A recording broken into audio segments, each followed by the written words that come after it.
হযরত সুলাইমান আলাইহিস সালাম আল্লাহ তাআলার পয়গম্বর, ওনাকে আল্লাহ তাআলা একটা হাতের আংটি দিয়েছিলেন। সেই আংটি যতক্ষণ ওনার সাথে থাকতো, দুনিয়ার সব মাখলুকাত ওনার পায়ে সেজদায় লুটে পড়তে বাধ্য হতো। আর সেই দামি আংটিটা ওনাকে দেওয়ার পরে আল্লাহ তাআলা নির্দেশ জারি করে দিয়েছিলেন, সুলাইমান, এটা খুব দামি আংটি, এটা সাধারণ আংটি নয়, সুতরাং এই আংটি পরে কখনোই ওয়াশরুমে যাই না। হযরত সুলাইমান আলাইহিস সালাম একদিন ওয়াশরুমে যাবে, ওনার বিশ্বস্ত এক দেহরক্ষী ছিল, ওনার খাদেম পিয়াস। সেই পিয়াসটা মানুষের মধ্যে ছিল না, সেই পিয়াসটা ছিল জিন্নাত।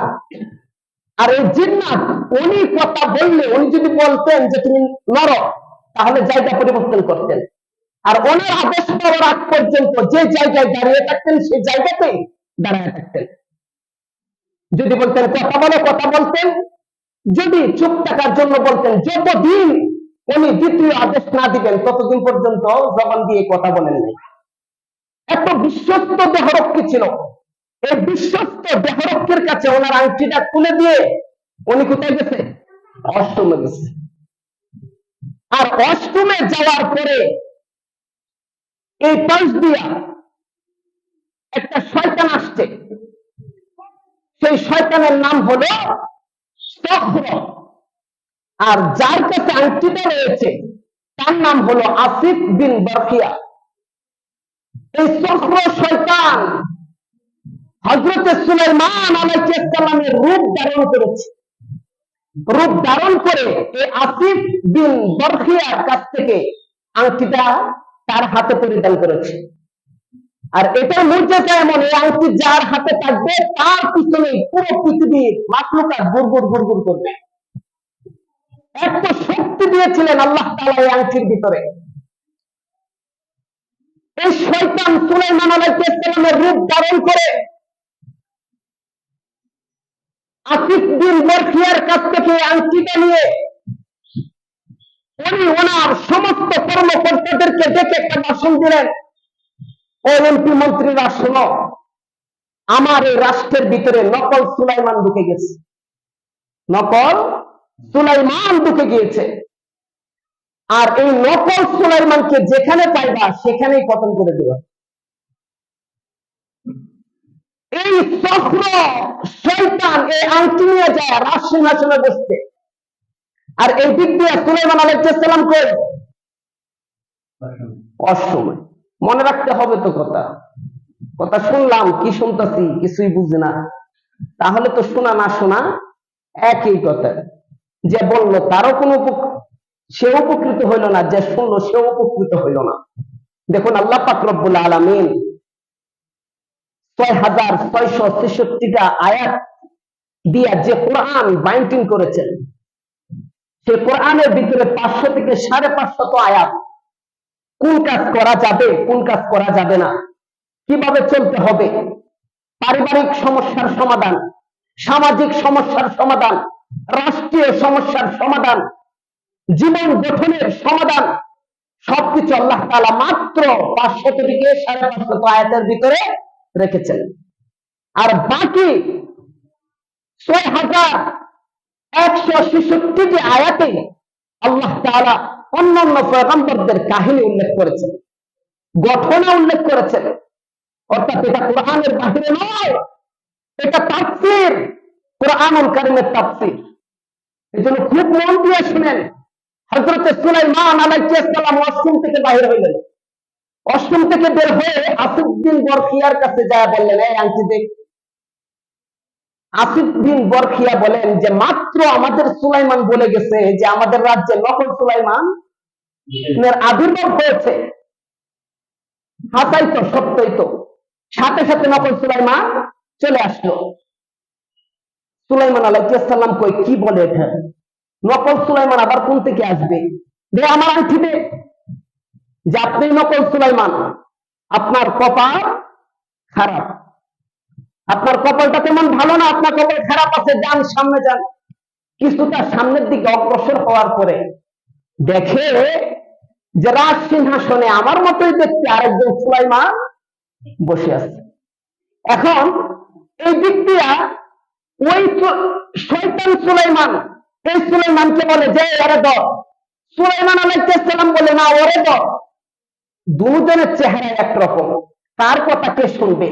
এক এরে ধর, হ্যাঁ হেরে ধর। সবাই মিলে যে রাজ সিংহাসনে বসা তার কথাই তো শুনবে নাকি? সবাই মিলে ধরে সুলাইমান আলাইহিস সালামকে আচ্ছা পিটানো পিটাইছে, পিটাইয়া রক্তাক্ত করে জ্ঞান হারা করে সবাই ভাবছেন যে হয়তো মারা গেছে। মারা গেছে ভাইবা এই শয়তান সুলাইমানের আদেশে ওনাকে এখান থেকে অনেক দূর বহুদূর নিয়ে এক নদীর তীরে রেখে চলে আসছে। আর সারাদিন অতিবাহিত হওয়ার পরে সন্ধ্যার দিকে জেলে যখন মাছ ধরে বাড়ির দিকে রওনা হলো, পথিমধ্যে পাইলেন এক ব্যক্তি রক্তাক্ত হয়ে জমিনে পড়ে রয়েছে। ডাকলেন, কথা বলেন। ওনার গামছা দিয়ে কিংবা হাত দিয়ে নদী থেকে পানি আয় না ওনার মুখটা মুছে দিলেন, মুখের উপরে পানি ছিটা দিলেন, ওনার জ্ঞান ফিরল। জ্ঞান ফেরার পরে জেলে জিজ্ঞাসা করতেছে যে বাবা তুমি কে? এত সুন্দর চেহারা নিয়ে রক্তাক্ত অবস্থায় নদীর তীরে পড়ে আছো। সুলাইমান আলাইহিস সালাম মনে মনে ভাবতেছেন যে ওইখানে বলছিলাম আমার রাজ্যে বলছিলাম যে আমি সুলাইমান, বলার কারণে যে ফিটা দিছে। এখন এখানে যদি বলি যে আমি সুলাইমান, তাহলে ওই ফিটা আবার শুরু হবে যে সুলাইমান থাকবে রাজ্যে রক্তাক্ত অবস্থায় নদীর পাড়ে থাকবে কেন? বাউতাবাজি করার জায়গা খুঁজে পাও না, আবার ফিটা যেতে হবে। সুতরাং উনি বললেন না। এখন আল্লাহর নবী মিথ্যা কথাও বলতে পারে না, এখানে মান্তিক বোঝায় কথা বলতে হবে। মান্তিক মানে সত্যও না, মিথ্যাও না, গুনাও নয়, এটাকে বলা হয় মান্তিক। তো মান্তিক কোন জায়গায় বলতে হবে, কোন জায়গায় বলা যাবে না, এই মান্তিক কাটাতে হলে আবার আলেম উলামাদের প্রয়োজন। আলেম উলামাদের জ্ঞান লাগবে। ইসলামিক জ্ঞান সর্বোচ্চ স্তরে না থাকলে মান্তিক কাটানো কখনো সম্ভব হয় না। হযরত সুলাইমান আলাইহিস সালাম বলতেছেন যে বাবা আমার মাথা প্রচন্ড ব্যথা, আমি বলতে পারতেছি না কোনো কথা। এই জেলে বলতেছেন তাহলে বাবা এখন কই যাইবা তুমি? তখন বলতেছে আমি তো শারীরিক ভাবে খুব অসুস্থ, আপনি যদি পারেন তাহলে আপনার বাড়িতে আমাকে নিয়ে যান, আমি 3 দিন থেকে সুস্থ হয়ে আবার আমি চলে যাব। গেছে কিন্তু ওই জেলের ঘরে, এই জেলে সুলাইমান আলাইহিস সালামকে তার ঘরে নিয়ে গেল। তার ঘরে নিয়ে যাওয়ার পরে ওনাকে বাড়িতে রাখছে, ওনার সেবা যত্ন চলছে। পরের দিন যখন উনি মাছ ধরতে আসলেন, আসার পরে দেখলেন অন্যদিন যে মাছ ওনার জালে লাগে তার চেয়েও 100 গুণ বেশি মাছ আজকে লাগা শুরু করছে। কারণ লাগবে তো, বরকত কার দান? আল্লাহর দান। আর ওনার ঘরে যিনি আছেন তিনি সাধারণ মানুষ না আল্লাহর পয়গম্বর? আল্লাহর পয়গম্বর যেখানে থাকবে সেখানে বরকত অবশ্যই আসবে। বলতে বলতে 3 দিন অতিবাহিত হয়ে গেল। 3 দিন অতিবাহিত হওয়ার পরে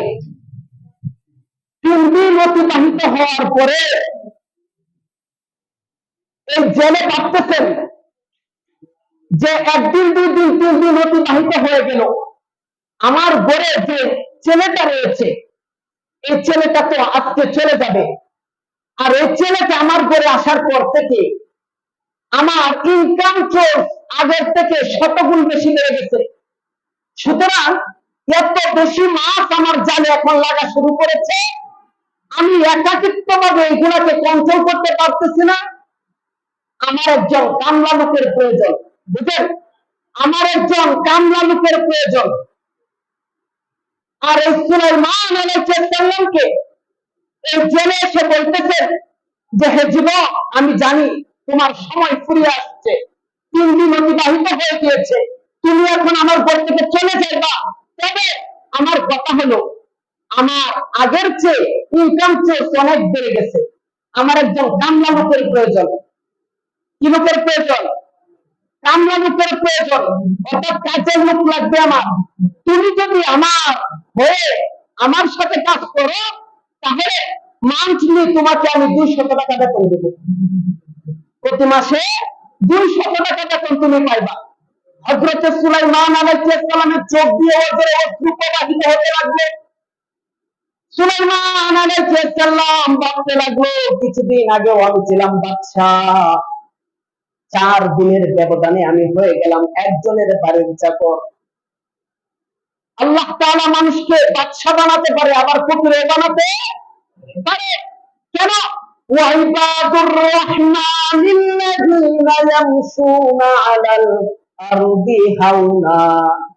আল্লাহ তাআলা বলেন, যে অহংকার করবে সে কখনো আমার গোলাম হতে পারবে না। আর অহংকারকৃত ব্যক্তি যদি কুটিপতি হয়ে থাকে, তাকে আমি আল্লাহ 1 মিনিটের ব্যবধানে রাস্তার ফকির বানিয়ে দিতে পারি। সুলাইমান আলাইহিস সালাম কাঁদতেছেন আর দোয়া করতেছেন যে আল্লাহ, আমার বিচার বাকি নাই, আমার গুনাহের কারণে তুমি আমাকে পরীক্ষা নিচ্ছ। রব্বুল আলামিন, যত পরীক্ষা নেওয়ার, যত শাস্তি দেওয়ার, দুনিয়ার জমিনে আমাকে শাস্তি দিয়ে দাও। আমার গুনাহের কারণে দুনিয়ার জমিনে আমি শাস্তি ভোগ করতে চাই, আর আমার গুনাহের কারণে গুনার শাস্তি দুনিয়াতে ভোগ না করে কিয়ামতের ময়দানে তুমি আল্লাহকে 1 মিনিটের জন্য আমি সুলাইমান হারাতে চাই না। হযরত সুলাইমান আলাইহিস সালাম এই জেলের ঘরে কামলা হয়ে গেলেন, কাজের ব্যক্তি হয়ে গেলেন। কোন কোন রিওয়ায়াতে আসছে এই জেলের ঘরে সুলাইমান আলাইহিস সালাম 6 মাস ছিল। কোন কোন রিওয়ায়াতে আসছে এই জেলের ঘরে সুলাইমান আলাইহিস সালাম 1 বছর ছিল। যাই হোক, আমরা 1 বছর ধরে নেই। 1 বছর সুলাইমান আলাইহিস সালাম এই জেলের ঘরে ছিলেন। 1 বছর পরে যখন এই জেলে বুঝলেন যে 1 বছর অতিবাহিত হয়ে গেছে, এখন তো এই ছেলেটা চলে যাবে, এই মুহূর্তে জেলে তার বিবির কাছে গেছে, যারা বলেন যে বিবি, আমার জানা মতে আমাদের ঘরের যে কাজের ছেলেটা রয়েছে, তার আচার ব্যবহার, তার চারিত্রিক দিক দিয়ে সে 100-এ 100। তুমি তোমার ইমানে বলবা যে তোমার কাছে ছেলেটাকে কেমন মনে হয়। বিবি বলতেছেন জেলেরে যে স্বামী, আসমানের নিচে দুনিয়ার জমিনের উপরে আমার দুচোখে যত মানুষ আমি দেখেছি, আমার মনে হয় এই ছেলে সুলাইমানের চেয়ে ভালো কেউ হবে না, এত ভালো ছেলে। এখন স্বামী বলতেছেন, জেলে বলতেছেন যে তুমিও যেহেতু বলো ভালো, আমিও যেহেতু বললাম ভালো, আর মেয়ে দিয়ে দিতে হলে তো একটা ভালো ছেলের প্রয়োজন। তাহলে আসো আমাদের একমাত্র কন্যাকে এই ছেলের হাতে উঠায় দিই। একটু আগে বিবি বলছে কি ছেলে ভালো, এখন বিবির সুর পাল্টায় গেছে। কি বলে? যে এই ছেলে যদি এত ভালোই থাকতো, তাহলে ওকে মেরে রক্তাক্ত করে নদীর তীরে মানুষ ফেলে রাখতো না। সুতরাং এই ছেলে ভালো না, এই ছেলের কাছে আমার একমাত্র মেয়েকে বিবাহ দেওয়া সম্ভব নয়। একটু আগে বলছে ভালো, এখন মেয়ে বিবাহের কথা বলছে, সাথে সাথে মত পাল্টে গেছে। এটার মানে কি? এটার মানে এই দাঁড়ায় যে মেয়েদের সকালে এক মত হয়, বিকালে আর এক মত হয়, এদের মনটা ঘন ঘন পরিবর্তন হয়। যাই হোক, এখন বেটা মানুষ, বেটা যেটা একবার জিদ করে, বেটা হলে সেই জিদ বহাল রাখে। এখন বেটা মানুষ জিদ করে বসছে যে না, এই ছেলের কাছে আমার মেয়েকে বিবাহ দিব। এই যে নিয়োগ করলো সে, এখন বিবির কথার অবাধ্য তো হওয়া যায় না। বিবির অমত হলে সংসারে ঝামেলা হয়, যেটাকে আমরা গ্রাম্য ভাষায় বলি কীর্তন হয়। কি হয়? কীর্তন হয়। সেই কীর্তন জিনিসটা খুব খারাপ। সুতরাং কীর্তন করা যাবে না, বিবির একটু সাইজ করতে হবে। কি করতে হবে? সাইজ করতে হবে। আবার এই কথা শুনে বাড়িতে যায় বিবিরা পিটানো শুরু করেন না, এই সাইজ কোন সাইজ একটু জানা। আচ্ছা, যশোদল বাজার আছে না নাই? আছে। এই স্বামী জেলে চলে গেছে তো শীতল বাজারে, যায়া বিবির জন্য সুন্দর একটা শাড়ি কিনছে, 1 কেজি রসগোল্লা কিনছে, আবার মিষ্টি জর্দা দিয়া খানদানি দুটা পান কিনছে, কিনা টুকলা বান্ধা বাড়িতে নিয়ে আসছে। বাড়িতে নিয়ে আসার পরে বিবির সামনে প্যাকেটিংটা রাখছে, রাইকা বলে, বিবি এই প্যাকেটটা খুলো। প্যাকেট খুলছে, খুলা তো বিবি দেখে যে এত সুন্দর শাড়ি যা পূর্বে কখনো সে দেখে নেই। তো এত সুন্দর শাড়ি আনলো আমার জন্য, আবার এত সুন্দর করে আমাকে গিফট করলো। মতলবটা কি? মতলব তো ভিন্ন বোঝা যায়, কারণ প্রতিদিন আইসা পুলিশ টাইস করে, প্রয়োজনে লাঠি নিয়ে দৌড়ানো দেয়। আর আজকে তুমি করে ডাকে, এত সম্মান দিয়া ডাকে, আমার সামনে আয় না এত সুন্দর শাড়ি আমাকে গিফট করলো, কারণটা কি? বিবি শাড়িটা পরে আসো। শাড়িটা পরে আসছে, আশা করে বলতেছেন, দিদি এই শাড়িটা পরার পরে আমার কাছে মনে হচ্ছে যে তোমার বয়স থেকে 20 বছর কমে ধাক্কা যুবতী মেয়ে হয়ে গেছে তুমি। কথাই নাকি? কথা হলে একটা মিষ্টিও খাও। মুখে একটা মিষ্টি উঠে দিচ্ছে, মিষ্টি খাওয়া। এরপরে রাত্রে যখন ঘুমাতে যাবে তখন বিবির মুখে একটা পান খিলাইয়া, নিজের মুখে একটা পান খিলাইয়া, সাথে ঠ্যাঙ্গাটা ছিল, ঠ্যাঙ্গাটা একটু নাড়ায়া ছাড়ায়া অন্য পাশে রাইখা বলতেছেন, দিদি তোমার কাছে আমার একটা কথা আছে। দিদি আর বুঝার বাকি নেই যে এত আদর যে কেন করলো, এটা আর বুঝার বাকি নেই। তখন বলতেছেন, কি কথা বলেন, রাখবা নাকি? তুমি যা বলো তাই রাখবো, কারণ দিদির ভিতরে তো আছে যেমন আদর করছে, যদি কথাটা বলা বলে না রাখি তাহলে ঠুঙ্গাটা যে নাড়াইছে এটা পিঠের উপরে পড়বে। আচ্ছা যাই হোক, তো বলতেছেন, দিদি কথা আছে, রাখবে কিনা বলো। যে হ্যাঁ তুমি যা বলবো তাই রাখবো। যে তাই নাকি? তো কি কথা আগে বলো। কথা তো ওইটাই গতকালকে যেটা বলছিলাম, কথা তো ওইটাই গতকালকে যেটা বলছিলাম, কথাই নাকি? হ্যাঁ। এখন দিদি ভয়ে বলতেছে যে মেয়ে তো তোমারও মেয়ে আমারও মেয়ে, তাহলে তুমি যদি ভালো মনে করো তাহলে দিয়া দিয়ে দাও। রাত অতিবাহিত হওয়ার পরে, সংক্ষেপ করে বলতেছি, বাহিরে মাইক অফ করেন, রাত্রে অতিবাহিত হওয়ার পরে 5 মিনিট বেশি নিলে রাত হবেন, রাত হবেন। আজকে কিন্তু এই মিম্বার আমার জন্য শেষ মিম্বার। আজকের পর থেকে হয়তো এই মিম্বারে বসে আমি আর কথা বলবো না। তবে আমার চ্যানেল রয়েছে আলোর পথে টিভি, চ্যানেলের পক্ষ থেকে আপনারা আমার বয়ান শুনতে পারবেন। এই জন্য আজকে শেষ মুহূর্তে আমি 5 মিনিট বাড়িয়ে নিচ্ছি।